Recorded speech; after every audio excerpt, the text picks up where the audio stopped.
Hello, I'm Tony Mangino from TC2, and this is Staying Connected, where we talk about what really matters to enterprise customers navigating today's technology and sourcing decisions. Today, we'll be discussing the latest Gartner Market Guide for Telecom Expense Management Services that was published in April of this year. We will share our perspective on the TEM marketplace based on the work we do with our clients through competitive RFPs, TEM implementations, and TEM health check reviews. Now, TEM has been around for a long time, but the market is changing quickly. Gartner's report makes clear that this is no longer just about invoice processing, inventory and dispute management, or wireless optimization. The category is expanding into broader technology expense management, cloud, SaaS, UCaaS, IoT, utilities, and even emerging areas like AI license sprawl and API consumption. Now, today I'm joined by my colleague, Theresa Knutson, and Theresa heads up our IT cost management practice here at TC2, and she has extensive experience in the TEM marketplace. Theresa, welcome back to Staying Connected. Thanks, Tony. It's great to be back. And today's topic is definitely near and dear to me. Absolutely. So let's dive right in, as there's a lot to cover here today. So tell me your initial thoughts on the latest from Gartner. Okay, so consistent with prior years, this is a market guide. It's not your traditional Gartner Magic Quadrant report that you're familiar with. This is a very detailed 24-page long report on what's happening in the industry. It goes into specifics on the major players, which that really makes up the bulk of the report. And then also the guide outlines key findings, market trends, and feedback from customers. The previous TEM market guide was published in November 2024, so Gartner really actually had a lot of ground to make up with this latest report. I personally have been heavily involved in the TEM marketplace for over 20 years. So I always find it interesting to hear Gartner's latest thoughts and compare their new thoughts to what they said last time. So there's kind of four key findings. The first one is that TEM services are more important than ever due to a heightened cost pressure that clients are feeling.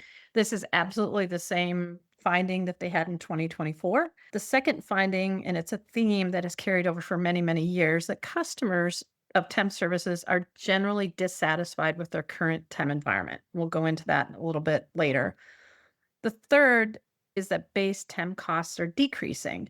This is actually coupled with clients wanting more and more services and better support. So this means that the costs may actually increase in the future or be driven by different pricing models such as T&M support if you need special things, or actually gain share models.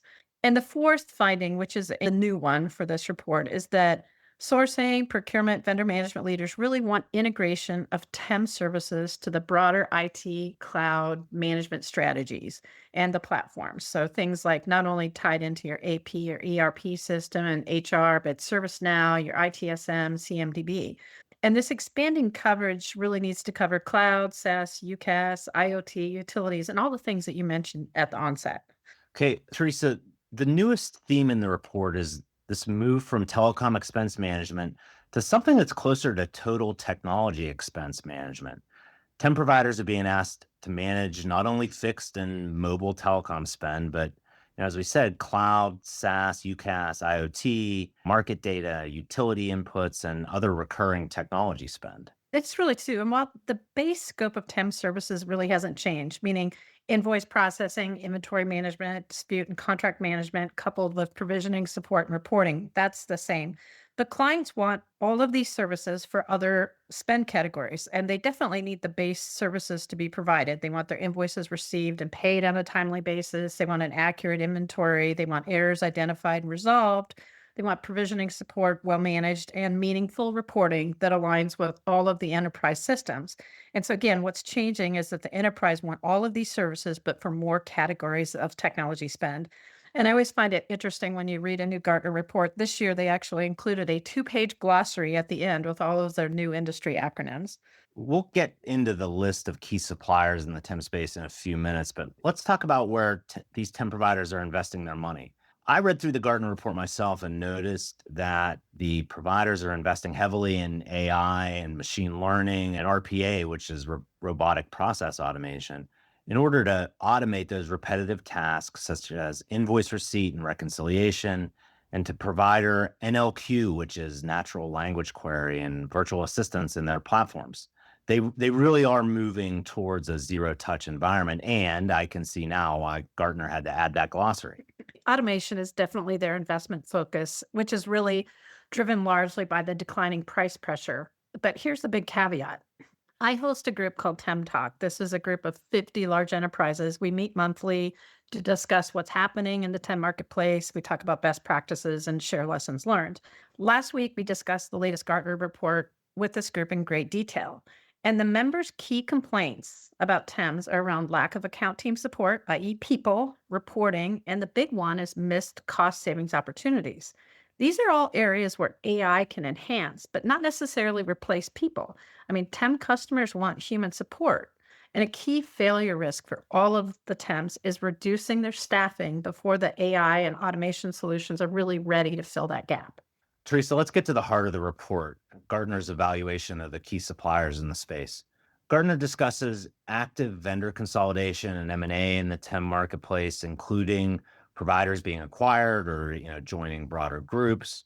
Consolidation may create enhanced and stronger capabilities, but it can also create service disruption, platform changes, roadmap shifts, and account team turnover.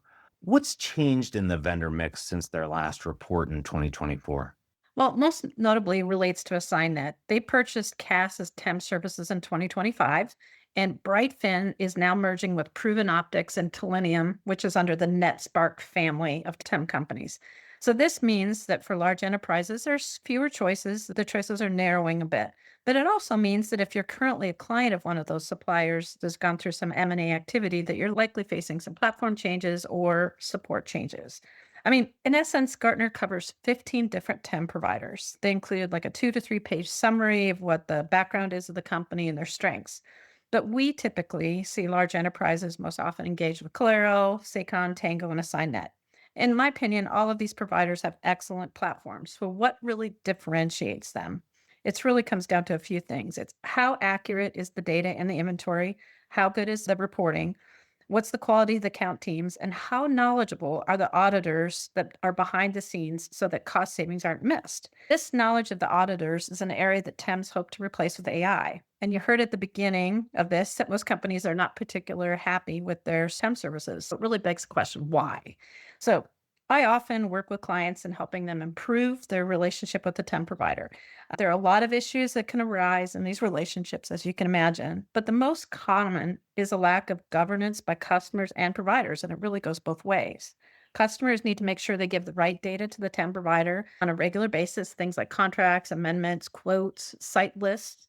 And customers also need to review the inventory and reports in a timely manner, and most importantly, hold the TEM provider accountable to the responsibilities outlined in the contract. TEM providers typically are challenged with playing the victim. I mean, they'll have a theme as like, we can't give a good service because we don't get what we need. Or if only we paid your bills for you, all of your problems would go away. But providers are quite good at overpromising and underdelivering. And I find that many clients are frustrated when they ask basic questions of their TEM and get a promise of a response that never comes or a response that fully doesn't address the original question that was asked. And this is where SLAs and governance matter. Gartner even referenced savings guarantees in the report.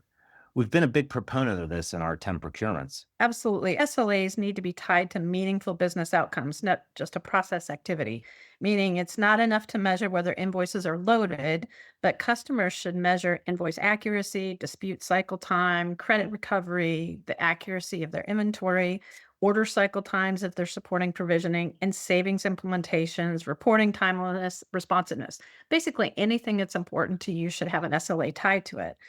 And there should be incremental consequences if they have chronic underperformance. The metrics need to adjust based on the services that you purchased. A static SLA may not work, especially if you're adding cloud expense or IoT or other services, either globally or you have a change in your carrier portfolio. So you mentioned savings guarantees. I am a big fan of this at a minimum. TEM providers should provide savings equivalent to the cost of their services that they provide to you. Think about it. They're there to manage your expenses, and they should do this for each year of the contract. So, aligning on this is important because you need to make sure you clearly define what counts as savings and for how long so that everybody stays on the same page. And I hear many complaints from TEM users that they don't understand nor do they agree with the savings that the TEM provider claims. So, savings need to be clear, measurable, and realized by the clients for a reasonable time, meaning they can't claim a savings in year one and still count that 3 years later. So, define that. And don't forget to clearly articulate in the contract what are the governance responsibilities of each party, whether it's daily interactions, weekly meetings, monthly service reviews, or quarterly business meetings, and any kind of reporting. So make sure that's clearly defined. So, for existing users of TEM services, it is important to assess how your provider is doing today. Are they delivering for you? Are you satisfied with accuracy of inventory reporting and savings delivered? If not, it might be a good time to have their performance independently assessed. It's critical. It's much easier to fix your TEM relationship than it is to change. And at TC2, we offer a TEM health check review service. We deploy experts in your environment. We interview your team to identify your pain points. We look at your TEM supplier's performance and we assess your internal environment and processes. So we've developed this custom health check report that has detailed recommendations that identify your pain points and shows you the gaps to get to best practice. We provide a roadmap to achieve the best in class relationships and market standards. And this type of review is very beneficial if you're looking to renew your contract with your incumbent, or if you're thinking, oh, this relationship isn't going well, I might want to go to market and competitively bid these services. And I would add one more point is that don't let this market expansion blur accountability. 10 providers are moving into the adjacent domains that we discussed, but enterprise customers still need measurable value. The provider should be able to explain where it will reduce costs, improve control, how to automate work, and to support better decision making. Expanding the scope of services to cover more areas creates an opportunity to potentially bring in a competing provider versus putting all of your eggs in one basket, so to say. And I would say the best engagements will be the one where the customer and the provider are aligned on the scope. There's good quality, workflow, and ownership, and the financial outcomes are clearly defined from beginning and where the relationship is really closely managed by both parties. If listeners really want to get a full copy of the TEM market guide from Gartner, you can either access it directly from Gartner if you have a subscription, or you can reach out your TEM provider for a licensed copy. Teresa, I think that's a good place to land this episode today. The latest Gartner guide shows a TEM market that is still highly relevant, but also more complex. AI, automation, platform expansion, vendor consolidation, and new commercial models are all changing how enterprise customers should evaluate providers. And to our listeners, if you'd like to discuss how TC2 can help you evaluate TEM providers, strengthen your lifecycle management model, or address broader technology strategy, sourcing, and cost reduction needs, please give us a call or shoot us an email. Also, please reach out to Teresa if you'd like to join TC2's TEM Talk group. You can also stay current by subscribing to Staying Connected, by checking out our websites, and following TC2 on LinkedIn.